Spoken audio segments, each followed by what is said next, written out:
Cedarburg regular meeting, November 19th, 2013. And at this time, I'll accept the motion. I'll make a motion to move into closed session. Second. A motion and a second. All those in favor? Aye. Motion carries unanimously. We're just going to step out, go to closed session down our hall for a little bit, and we'll be back hopefully shortly. If you need anything, Ann is grilling on a back. Open session.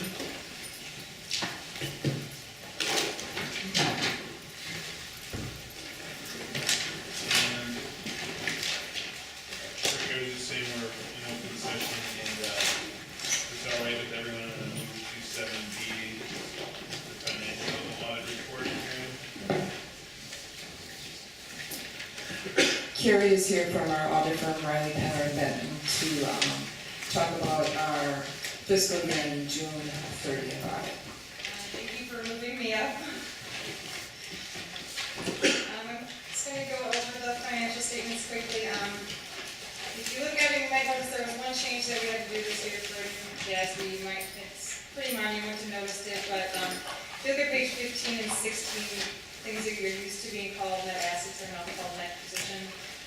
There's, instead of just having assets and liabilities, there's some new categories called deferred inflows and outflows. These are some debt-related items that have to be amortized, so it's just a new requirement that we have to change the presentation a little bit, so if you notice that, that's why that is. Our audit report, the first couple pages, we're giving an unmodified opinion, which means that the financial statements are fairly presented, so that's what you're looking for every year. Operating results, the general fund had a decrease in its fund balance this year of $980,000. The general fund ended the year with a total fund balance of about $7,254,000. It's split into three different categories: non-spendable of $67,000, assigned of $241,000. This is assigned to cover the remaining costs of a security project that's going on in this fiscal year, and then unassigned of $6,946,000. For comparison to the budget for the general fund, 96.9% of your budgeted expenditures were spent, and 99.7% of your budgeted revenues were received. If you want a more detailed breakdown of which expense functions were over budget for the year, we have a summary on page 31, so you can turn to that and it'll tell you what categories were over budget. For your debt activity for the year, the district paid off $12,725,000 of its bonds through a refunding. So you issued new debt to pay off some old debt, and this decreased your future debt payments by about $633,000. So your total activity for the year, you paid down debt of the bonds of $12,580,000, and you added to your debt by $13,860,000. So your balance of debt at the end of June 2013 was $14,820,000. You also have some notes. You paid down $1,945,000. Those for a balance at the end of the year remaining of $390,000. We also have a letter that we issued, but do you have any questions on the financial statements before I go through that letter? Okay. We also have a letter, it's 4 pages long. The first page is just some standard wording where we describe the different types of internal control deficiencies that there can be. There's significant deficiencies and then material weaknesses. Material weaknesses are the more severe of them. The third paragraph at the bottom, we note that there were no deficiencies that we noted that we consider to be material weaknesses. At the bottom of the page, we start a section called Other Matters. These are just some other things that we have listed for you. They're not deficiencies or weaknesses, just some other matters that we want to bring to your attention. The first one is the same as has been there for a number of years, segregation of duties. We just note that the reporting and accounting functions are done with a limited number of individuals, which is not the ideal segregation of duties, but it's very common in organizations or districts of your size. And that the most effective controls rest in management's knowledge and monitoring of matters related to the financial affairs. On the second page, the student activity accounts. A number of years ago, DPI issued guidelines on what should be in the student activity funds and then what would be included as district funds. It was just the district review what's recorded as a student activity fund and see if anything should be split out into the district funds. And I believe Karen and Marianne are still working on this right now. The second one is just a reminder for you. We like to put it in there just so that you don't suddenly remembered at the last minute that you need this done. Going to need a new actuary report for your OPEB benefits completed as of July 1st, 2013 to be used for the 2014 fiscal year. And then the last one is a reminder also that there's going to be a new GASB coming that will take effect June 30th of 2015, and what this is going to require is that your full stipend liability be recorded as a liability. This isn't your whole OPEB amount, it's a portion of it, it's the stipend amount. What it was at the time your last actuarial study was done was $1,065,416, so that would all show up as a liability instead of what you're showing for right now. $316,000 is what's showing right now, so that would be about a $700,000 difference between what's showing now and what that we're required to put on. The rest of the letter, just some items that we're required to report to the board every year. There were 2 new accounting policies adopted during the year, which I mentioned, but the existing policies were not changed. Sensitive estimates affecting the financial statements were the estimate of fixed asset valuation, which is based upon a third-party appraisal, which is done, and the estimate of the OPEB and pension liabilities, which are based on the independent third party's actuarial appraisal. No difficulties dealing with management or completing the audit, no uncorrected financial statement items, no disagreements with management, no other consultations with other accountants that we know of, and no other findings to make you aware of. Any questions on the letter? No, Karen, you're all clear on the other matters, segregation of duties, student activity, actuarial, and deputy issues.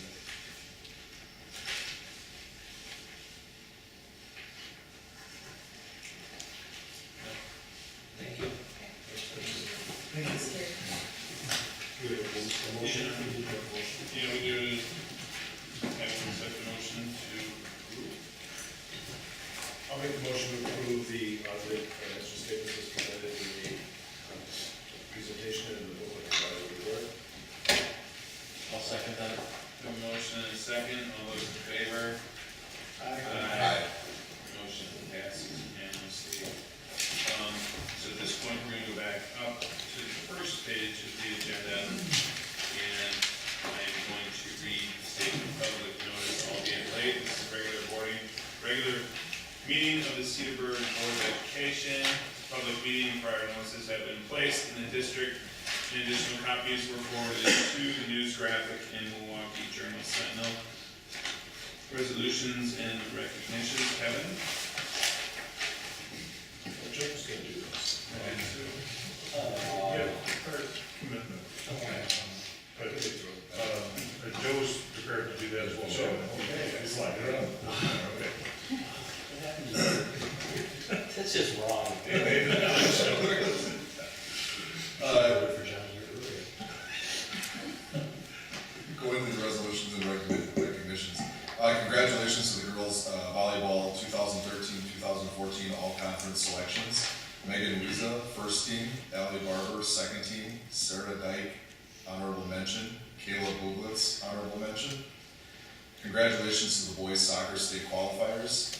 Chase Sechesman, Tim Matschulet, Ryan Anderson, Ben Hengst, Joe Chapman, Nate Eston, Joe Sackmar, Joey Ward, John Gibson, Jake Paulson, Luke Kastner, Joe Tenpenny, Eric Spaeth, Dominic Lynn, Alex Jessel, Jordan Riegert, Gabe Labar, Will Ricard, Jens Rysam, Zach Filtz, Jan Hora, Josh Boris, Zach Skorik, and head coach Pat Sorensen, and assistant coach Trent Berg. Congratulations to the following boys soccer 2013-14 all-conference selection. Zach Filtz, first team midfielder. Joe Sackmar, first team defender. Josh Boris, second team forward. Lucas Kastner, second team midfielder. Jens Rysam, honorable mention forward. Ben Hengst, honorable mention defender. And Tim Matschulet, honorable mention goalkeeper. Congratulations to the following girls swim state qualifiers. Kelsey Hall, diving. Daniela Peters, 200-yard individual medley, 100-yard butterfly, 200-yard medley relay. 200-yard free relay, sectional champion also. Catherine Moore, 200-yard freestyle, 500-yard freestyle, sectional champion. 200-yard freestyle, sectional champion. 400-yard relay, sectional champion. Katie Greba, 200-yard freestyle, sectional and state champion and state meet record holder. 200-yard individual medley, second and state champion and state meet record. 200-yard free relay, sectional champion. 400-yard free relay, sectional champion. Skylar 4, 50-yard freestyle, 100-yard freestyle, also the sectional champion. 200-yard free relay, sectional champion. 400-yard free relay, sectional champion. Ella Hasek, 100-yard backstroke, 200-yard medley relay. Jessica Short, 200-yard medley relay. Sydney Hallmark, 200-yard medley relay. 400-yard free relay, sectional champion. Congratulations to the following girls swim conference champions: Katie Greba, Amanda Richtick, Skylar 4, Emily Prohl, Catherine Moore, Jenna Moradic, Jessica Short, Bailey Shell, Cindy Hallmark, Cassidy Detloff, Daniela Peters, Kelly Woolner, Ella Hasek, Kelsey Hall, Erica Prohl, Carly Dean, Nikki Moe, Natalie Kneppel, Jenny Torner, Emily Olson, Emily Smith. Congratulations to the girls swim team as conference individual champions: Kelsey Hall diving, Skylar 4, 100-yard freestyle, 200-yard freestyle relay, 400-yard freestyle relay. Katie Graybot, 200-yard freestyle, 100-yard butterfly, 200-yard freestyle relay, 400-yard freestyle relay. Catherine Moore, 200-yard freestyle relay, 400-yard freestyle relay. Daniela Peters, 200-yard freestyle relay. Cindy Hallmark, 400-yard freestyle relay. Congratulations. Fantastic. Thank you, Tony. Thank you. Is there anyone that would like to address the Board of Education? Only once, only twice, 3 times. All right, then we'll move on to the consent agenda. Dr. Lamson. The consent agenda is as presented, minutes from the October 29th meeting, budget and financial report, as well as the personnel report that was updated and that took place this evening. Move to approve. Have a motion. Second. Have a motion and a second. Discussion. All those in favor? Aye. Motion carries unanimously. Reports and recommendations. First one, mission update, that will be rescheduled to the December board meeting. There will be a presentation from the staff member from West Lawn School. We've handled the next item already, that's the audit. And then item C is the course proposals for Cedarburg High School, and Hannah, I believe, is going to share the information, the update regarding those proposals. Thank you. Before you, you have the recommendations for the changes for course offerings for next year. This would happen on an annual basis where these types of options will be brought forward to the board for approval. This is the first readings, similar to policies. They don't ask for approval the first night, so this way you can look at it.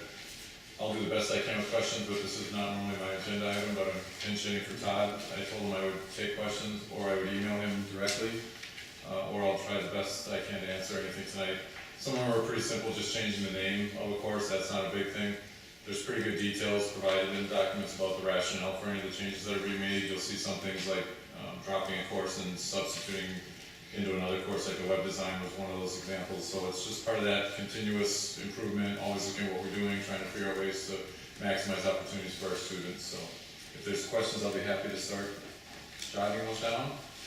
We'll be bringing you the complete list then back again in December for action.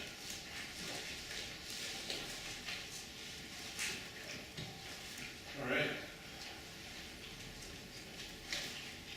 So at this moment, you're handing out any questions to You give me the question, I'll do my best. I won't, No, fail you. no one has questions tonight. I just had a general question, and I can ask Todd. Okay. You know, I just wanted to understand, when we drop courses, is it, I think it's generally based on low enrollment in those courses and things like that. I saw the drafting course, which was like one of my favorite courses when I was a student here, and it's getting dropped now. Yeah. And I assume it's just because we're signing up for it. Enrollment's a real typical reason. The other common piece that often goes with that is you just try to figure out a way to deliver that material in another way. So you'll often see it rolled into another I course. can see that through the engineering program. Exactly. We have now. That's probably where that's going. So I can follow up with that. Sure. Actually, Jeff mentioned at the PTO meeting that the reason that they're using the high school is that they have courses on the books and then have students think the course is going to run. 5 students will sign up, 6 students, and then they'll try to, those students, they go back to those students and say, we don't want enough. It's the same thing we had last year, the year before that, and the students are already thinking that they, this is a legitimate possibility, when in reality, they haven't been able to do an enrollment on the course for several years, and so they'd rather have students think about courses that have a good likelihood of running. That was the explanation I shared at the PTO meeting. I'm sure they've got a feeling that students that signed up for it, then they gotta come back and. Exactly. It's not a good process. So do we ever get in a situation where, let's say we haven't had a course for 4 or 5 years, but we still have the capacity, to teach it? Do we ever put feelers out there to say how many of you would like, to take this course that we deleted, but we still could teach it? I mean, do you ever put feelers out there for courses that don't really exist right now, that were deleted, or do you say, all right, five wanted it this semester, and we didn't do it this time, and 5 wanted it last semester, or something like that? So, let's say next year, talk to everyone that wanted it before, can we all get you in 1 year and run it every 3 years or something like that? Is that a method, or is that something that is thought of, or is that not really conventional wisdom as far as? That's a great question, we'll hand off to Todd. I apologize, you don't have these in your packets? What's that? You don't have these in your packets, because maybe there was a miscommunication, and we'll get you the Those copies. will be forwarded to you. We'll get them to you right away, sorry about that. I guess I have a question on that is, I'm not on the curriculum committee anymore, but I haven't seen these courses go through the curriculum committee for any hearing or any discussion. They haven't. That's the telephone call I was going to make. They have not. Usually they do. Usually they go to curriculum first before they come to the perk. But we can address that. Okay, I'll ask you. I like the new courses, I just hadn't seen this, and it caught me off guard, I hadn't seen this on a different agenda. Okay. I know there's a timing issue in terms of developing the course guide and having conversations with students in terms of, scheduling issues, so that's something that, again, we'll bring to Todd's attention since it's the first time for all of us. Yeah, and I'm not, it just caught me off guard, and so you That'd be a typical Rick and process. Bob, that makes sense. Yeah, I was gonna follow on because it didn't come through us, and I kind of questioned that when we set our meeting dates. We set a meeting date way far out, and usually we have to have more curriculum meetings than that, so I didn't know, so that's something I can update. So since this is the first reading, then. There's no action, there's no action anyways, yeah. There's no harm in this. Yeah. Okay, great. Anything else? All right, we can move on to D then. Okay, next one, recommend accepting and approving the donation of $750 from Tom Stanton, Mel's Pig Roast, to be used by Cedarburg High School for their Best Buddies program. Move to approve. Second. Motion and second, all those in favor? Aye. Carries unanimously. I'd recommend accepting the donation of $1,000 from Tom Stanton at Mel's Pig Roast to be used by Cedarburg High School for the Never Forget Melissa Dorfler Scholarship Fund. Move to approve. Second. Motion and second, all those in favor? Aye. Motion carries. I'd recommend approval of the donation of $500 from Top 10 Consulting to be used by Cedarburg High School Engineering Club for the robotics program. Move to approve. Second. Motion and second, all those in favor? Motion carries. Recommend accepting a $900 donation from the Fine Arts Boosters to be used by the high school band department. Move to approve. Second? Motion and second, all those in favor? Motion carries. I would recommend approval of a $900 donation from the Fine Arts Boosters to be used by the high school drama department. Move to approve. Second? Motion and second, all those in favor? Motion carries. I would recommend approval of accepting a $900 donation from the Fine Arts Boosters to be used by the high school vocal music department. Move to approve. Second? Motion and second, all those in favor? Motion carries. Recommend approval of a $500 donation from Northwestern Mutual Foundation in honor of Mr. John Schnorr, who volunteered 80 hours of his time to the Cedarburg High School Engineering Club. Move to approve. Second? Motion and second, all those in favor? Motion carries. I would recommend approval and acceptance of the $500 donation from Mr. Eric Ispister, Gen Met, to be used by Cedarburg High School Engineering Club for the robotics program. Move to approve. Second? Motion and second, all those in favor? Motion carries. Recommend approval of a $500 donation from LS Research to be used by the high school's engineering club for the robotics program. Move to approve. Second? Motion and second, all those in favor? Motion carries. Recommend acceptance of a $500 donation from Mance Automation to be used by Cedarburg High School's engineering club for the robotics program. Move to approve. Second? Motion and second, all those in favor? Motion carries. Next is to accept the donation of $500 from the Cedarburg Education Foundation to be used by the high school stage band. Move to approve. Second? Motion and second, all those in favor? Motion carries. Thank you very much. All right, then we're gonna move on to the 2014-15 school year calendar. Conrad. Before you is a proposed calendar for next year. We've been getting requests, and it's pretty common this time of year that people would like to start making plans for next year. So the calendar that we're asking for approval really establishes the big important dates, the start of school, the end of school, when the breaks would be held, and any full days that would be non-school days for professional development and that sort of thing. There's still maybe a couple updates. We're still talking about some of the best ways that we can use any type of half days. We're trying to limit how often half days are used. We really feel that they're education, they're not the best. We think parents, it's a major inconvenience often when you're trying to schedule around those half days. And so we want to make sure that anything we do is, there's going to be a good return on that investment. So we're still having those conversations administratively. Parent-teacher conference is also a part of that conversation as to whether to do those half days versus evenings and that sort of thing. But the main calendar would be what you see before you, possibly a couple insertions of a half day here or there. You can see a couple kind of place marks where we traditionally have had something in March and another in, where was that day? I thought it was mid-May. But nothing else would be a major change. This calendar would have the hours of instruction that are required as well as the days that are required per the state. And so we'd ask you to approve that after any questions are answered. And then any changes we bring back to you as quickly as they could be made. We'd like to get those made sooner rather than later, so we'll keep talking administratively. I don't know for sure if we would have them by the December meeting, but I would think by the January meeting at the latest, so we could have everything finalized. So who is the group that reviewed all this? The administration. And then you, since you guys are, new and everything, some of you have the historical perspective as to why, and All the principals, Karen, everybody had a chance to have a crack at it and provide input. It's been through numerous iterations before we got to this one. One of the unusual, I don't know how unusual, but we did recommend that full day off on the Thursday before spring break. So we thought, again, rather than doing half days, which I always kind of question the value, it would be better to just have a full day there. And at one point, we toyed with a full day of Thanksgiving as well, but for now, we kind of kept it status quo with that half day, which I think everybody appreciates that. But you'll see that's the only one on this calendar right now. How do we account for snow days?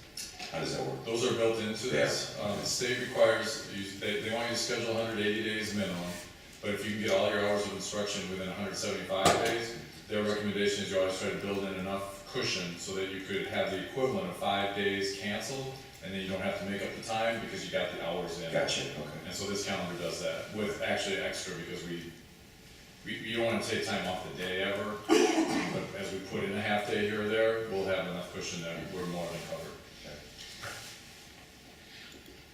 Were you able to look at things like, and frankly, when I look at this, I totally just trust the administration's approach, but if I think back over the years where there were little snafus, was things like, not necessarily calendar days, but things like AP tests when they're taken and things like that to make sure they worked out in our calendar, and things like prom and those types of things, that those all mesh together with the calendar and with AP testing and. That's where we're counting on the high school administrators, and one of the catches they got was homecoming. We didn't wanna put the Friday there in October, at one point it was on homecoming Friday, and we thought, well, that's not gonna work. So let's get still, exactly. And I can't say that we got every single thing covered for sure, but all the high school administrators had a crack at it, so I'm trusting that they did do that as well. And if we find something in the next month or two, we'll make that adjustment. And then at what point do you make this public? Like, when we approve this as is tonight? We could put this out now and maybe just put a note that there could be a couple additional modifications, but that essentially the main important dates are there now. So you can put it out to, We could put it on the website tomorrow, that sort of thing. because I don't know what feedback we get from families, but I mean, there's always potential we're missing something, or Yeah. we could get it out there and. We'd have a conversation tomorrow with the superintendent's council, because the pros and cons are, either way, if you put it out and then you make changes, somebody might get upset that, hey, I already made a plan, and then you put a half day there. That's why I think the sooner we can finalize it, the better. Maybe the better thing is to wait a month, put the final one out, but that was something that we haven't had a chance to talk about, because we're waiting to see what the board felt tonight. Sure. I never think there's harm in putting stuff out soon. I think you put it out, that it's not finalized or draft all over it that night. Exactly. That's what I think we're all aiming for. Okay. For mine, it's not a good thought into this, so I don't see anything other than, keep looking at it, or any tweaks you find as you go through with staff or Johnson Council. All right, so I'll take the motion. Anyone? So you don't think there won't be any change to the major, like the vacations and that? Exactly. So if we approve this now, That's the. because that's the big one. Yep. If we put it out and we change it after somebody makes a flight reservation, we will hear about it. The administration's telling you that we're good with these days, and if you prove that these days would stay, it would take something really major for us to come back to you and say, you need to rethink. Then I'll move to approve. Motion and second, all those in favor? Aye. Motion carries. And before we go all balance, Thank you. Before we move off the calendar, is the board comfortable providing any feedback to us regarding our conversations pertaining to half-days or partial days? What we had in the past works from your vantage point. Do you like that kind of structure? If you don't like it, or we can talk next month about it. That's I fine. mean, my comment would be from a parent's perspective, not educators, but I think half days are not very useful. And my kids have gone to, those are kind of blow-off days. They're exciting and they're, hey, I'm gonna go for coffee with my friends, and that's their focus, not school. So I prefer just, to have the full day off if we have it, or and to try to minimize. You have one, that's fine with that, and Thanksgiving, that's great for people to leave early. But I don't think it's a real good educational day, for parents at least, from a parent's perspective. I agree with that, and for me, I can see that, kids are engaged on every full day, and I've heard that, morning is the best time, for learning and so forth, and I think when you have a half day, that half day in the morning becomes the afternoon.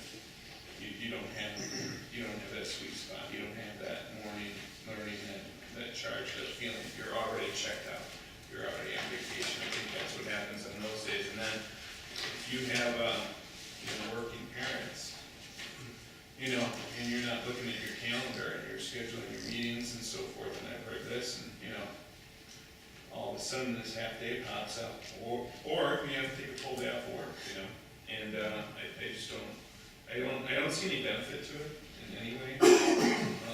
So I've never heard an argument for it. That makes sense to me.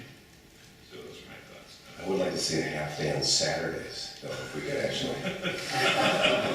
Not a detention program, that's not code. Full day around there. Saturday morning detentions I've heard of. So my wife and I can go out for coffee. Alright, Yeah, that's right. That was a Saturday morning. Do we ever talk with Grafton, because we share the same bus service with them? And are we, curious? Yeah, I asked Karen, what we ultimately would like to do is go to something where we do have a consistent district-wide, either late start or early dismissal. High school's already doing it on Thursdays. There's other models that we think are better, but we'd like to roll that out in 15-16 when we do the other schedule changes that we're studying currently. So when that would come, I had mentioned to Karen, hey, what about that? Because if we look at having to change the time slightly to make some of those things happen, then we know that there's that busing issue. So she's on it, she's aware of it, she knows what some of those implications are. It would definitely be something we have to address. We can't make the change without talking about what that impact would be. And Grafton's actually looking at their scheduling too. Okay, good. We're on the path. great, Great, I appreciate that feedback. alright. Item P, 2014-15 budget planning calendar. Every year at this time, we receive the planning calendar for the next school year. We just finished, we closed 12-13, we just levied 13-14, now we're talking 14-15. It's my favorite board meeting, and I can have three school years in one here. We put this out, we have to follow out, it helps the business office make sure that we're meeting all the statutory deadlines. This year, we're gonna start the P&F meetings in January, so you can see in that second column there, if you just follow down, it shows who's meeting. So you can look at the scheduled meetings for P&F right now.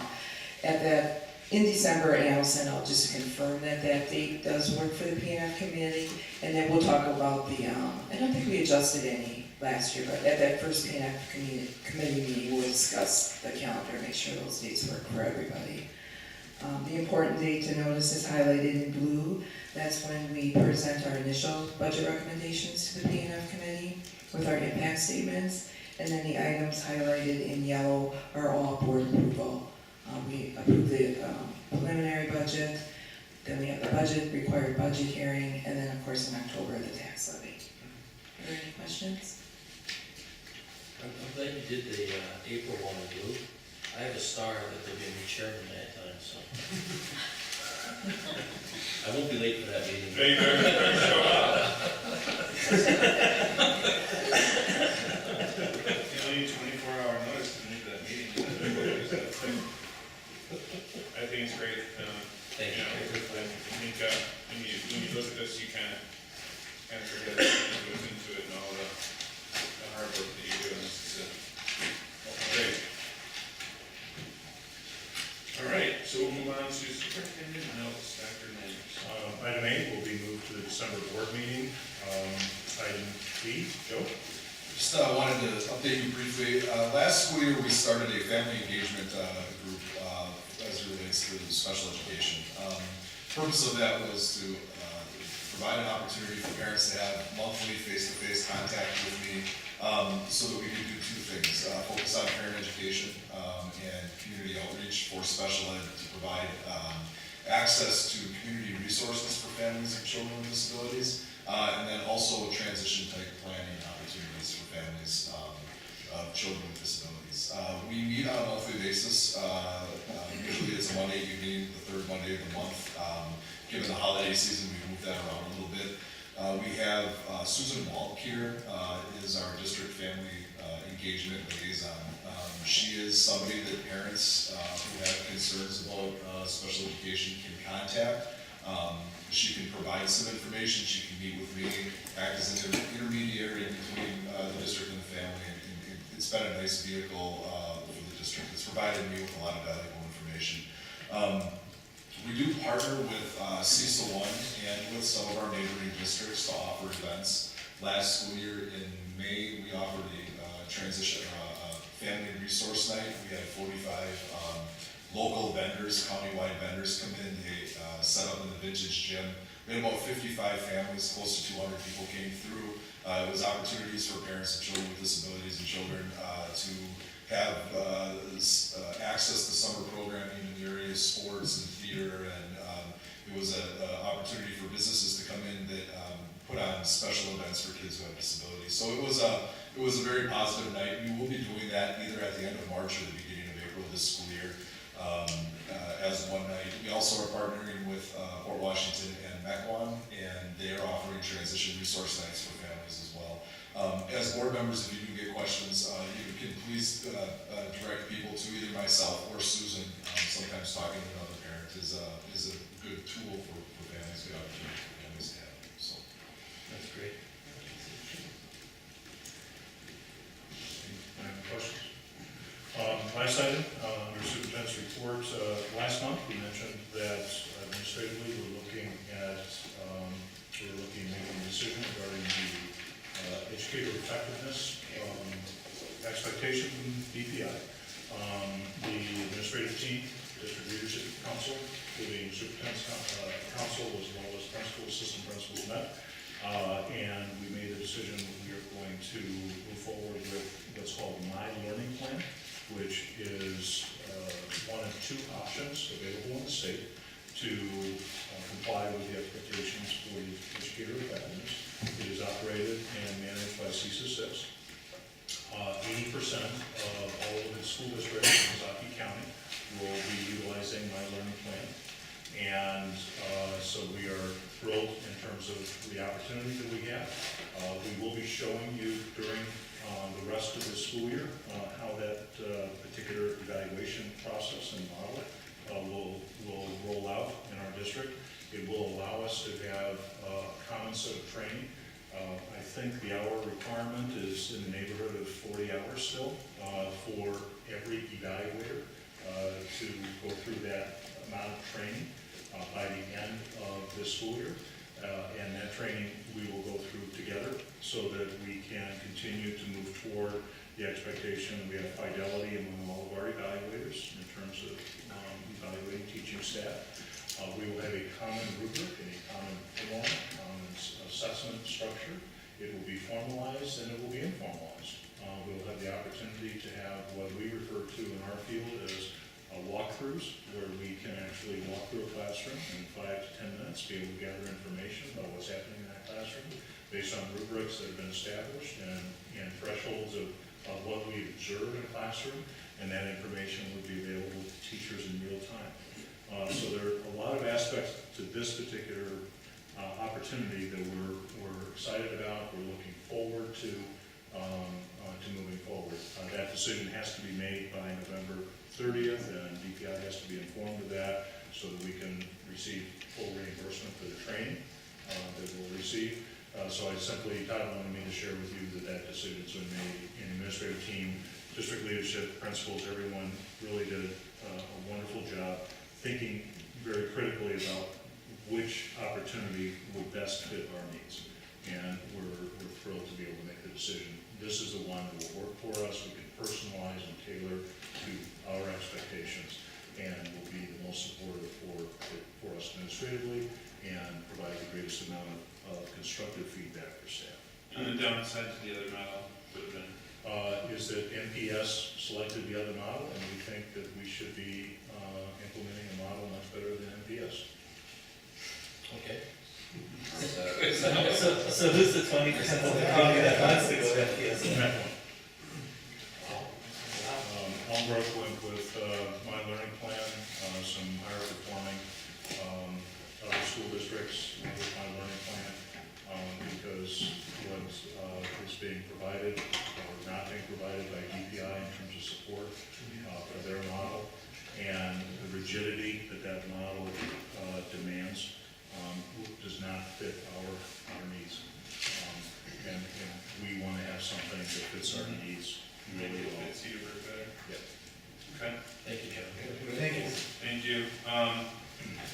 Earlier tonight, we went into closed session and I neglected to read something that I'm going to read. This does not mean we're going to go into closed session, but earlier we had a motion to convene into closed session pursuant to Wisconsin statute section 19.851G to confer with legal counsel for a government body who is rendering oral or written advice concerning strategy to be adopted by the body with respect to litigation in which it is or is likely to become involved regarding possible settlement of mayor litigation. And again, that was the earlier closed session that we went into and that we came out of and came back into the room. And at this point, I will accept a motion to adjourn. Motion? Second? Motion and second, all those in favor? Aye. Aye. Motion carries unanimously, thank you, everyone. Ricky made it.